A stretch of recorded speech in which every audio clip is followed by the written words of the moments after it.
mu masengesho yo ku munsi w'Imana igenekerezo rya 10 umukuru w'inama nkenguza amateka yifadikanije n'abakristo b'ishengero Kristo rya Pentecote mu Burundi SPBU riri muri zone Kinama ya komine Ntahangwa mu gisagara ca Bujumbura.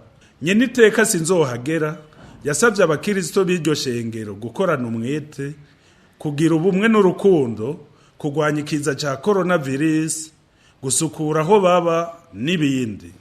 Intumbero cyangwa kivugo cyangwa n'icyo cy'u Burundi nk'abo arongoye yaduteye akamo kugira ngo dushire hamwe ingufu umwe wese agire icyo akoze muri runo rugamba, atari urugamba rw'amasoro n'amabombe ariko urugamba rwo kurwanya ubukene.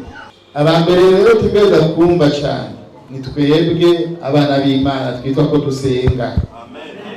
Ni twebwe tutaza kuja twumva ubwa mbere y'abandi bose.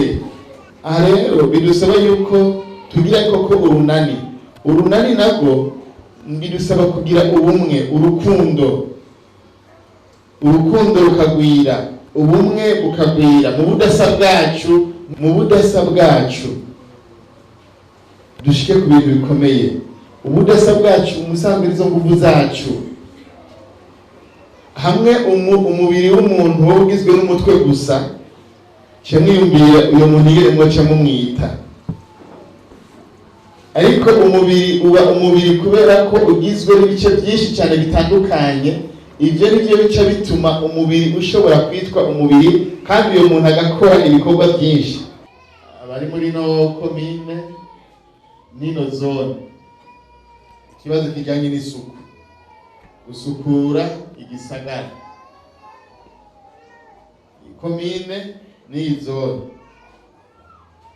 ibijanye n'isuku mu byitwararike. Uko mushajije ku mpuzu na hariya muba n'imbere y'impangu muhasukura. Birababaje kubona usohoka wambaye neza mugabo imbere y'urupangu hari umwanda. Ibyo by'ukuri birababaje cyane.